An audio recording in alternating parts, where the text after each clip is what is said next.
پاکستان سے بندہ 10-12 لاکھ روپے خرچ کر کے حج کرنے جاتا ہے، نہ اس کے پاس مکہ کے مفتیوں کا فتویٰ ہے، نہ اس کے پاس پاکستان کے مفتیوں کا فتویٰ ہے کہ تو نے 10-12 لاکھ روپے خرچ کیے ہیں، تو نے کعبہ شریف کی زیارت بھی کی ہے، تو نے صفا اور مروہ کی سعی بھی کی ہے، تو نے صفا اور مروہ کی سعی بھی کی ہے، تو مکہ اور مدینہ کی گلیوں میں گھوما بھی ہے، لیکن اس کے پاس سند نہیں ہے کہ تیرا یہ حج قبول ہو گیا، تیری یہ عبادت قبول ہو گئی۔ خدا کی رحمت کی امید تو ہے، لیکن قبولیت کی گارنٹی کوئی نہیں دے سکتا۔ لیکن سنو جنہوں نے ماں باپ کے ساتھ محبت کا رشتہ قائم رکھا، میرے آقا کی حدیث کہتی ہے، فرمایا صبح سویرے اٹھو، ہنستے مسکراتے چہرے کے ساتھ اپنے باپ کے سامنے کھڑے ہو جاؤ، اپنی ماں کے سامنے کھڑے ہو جاؤ، ہنستے مسکراتے چہرے کے ساتھ۔ ان کو پیسے دینا تو بات کا درجہ ہے،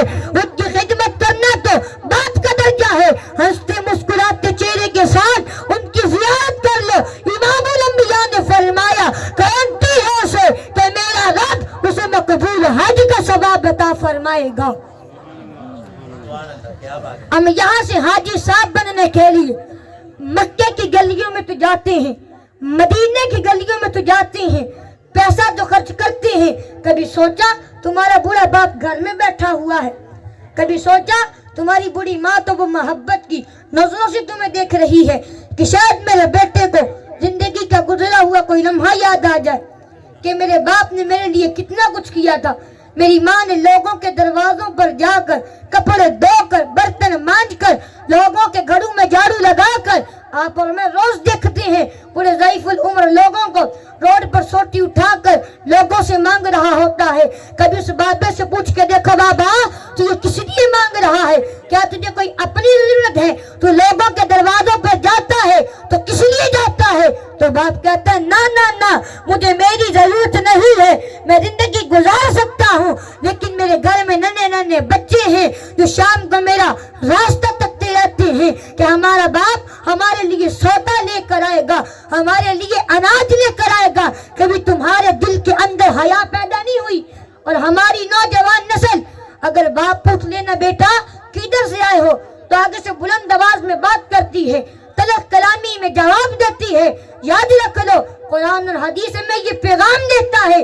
کہ ماں باپ کے سامنے بلند آواز سے بات نہ کرو، تلخ کلامی سے بات نہ کرو، ان کی عزت کرو، ان کا احترام کرو۔ خدا کی عزت کی قسم کھا کے کہتا ہوں خدا تمہاری اس دولت سے پیار نہیں کرتا جو دولت تم اپنے ماں باپ کے اوپر خرچ نہ کرو، اور تمہاری عبادت، تمہاری ریاضت، تمہارا قرآن کی تلاوت کرنا اگر تمہارے ماں باپ تجھ سے ناراض ہے تو یہ بات تجھ سے نکال دو، خدا تمہارے سجدوں کو قبول کرے گا، خدا تمہاری عبادت قبول کرے گا۔ ماں کا تو کیا کہنا میرے بھائی، ماں تو زمانے کی وہ ہستی ہے جسے قرآن نے چاند کہا، جسے قرآن نے چاند کہا، وہ ماں اس کے بارے میں ایک شعر بول کر کہتا ہے کہ ایک مدت سے میری ماں نہیں سوئی تابش، میں نے فقط ایک بار کہا تھا کہ مجھے ڈر لگتا ہے۔ تابش کہتا میں نے زندگی میں ایک بار کہا ماں مجھے ڈر لگتا ہے، اس کے بعد میری ماں نے سونا چھوڑ دیا۔ اس ڈر کی وجہ سے دوپہر کے وقت بچے سلا دیتی ہے کہ شاید کھلونے بیچنے والا پلٹ کے واپس نہ آ جائے۔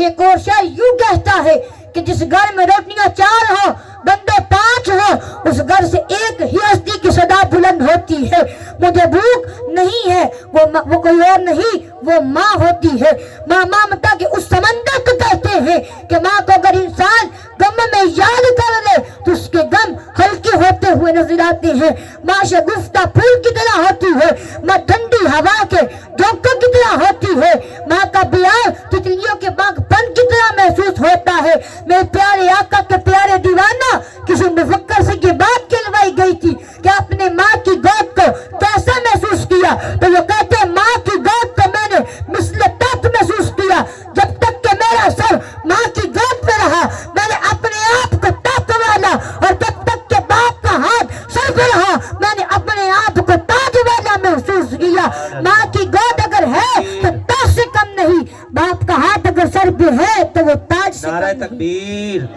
نعرہ رسالت، نعرہ رسالت۔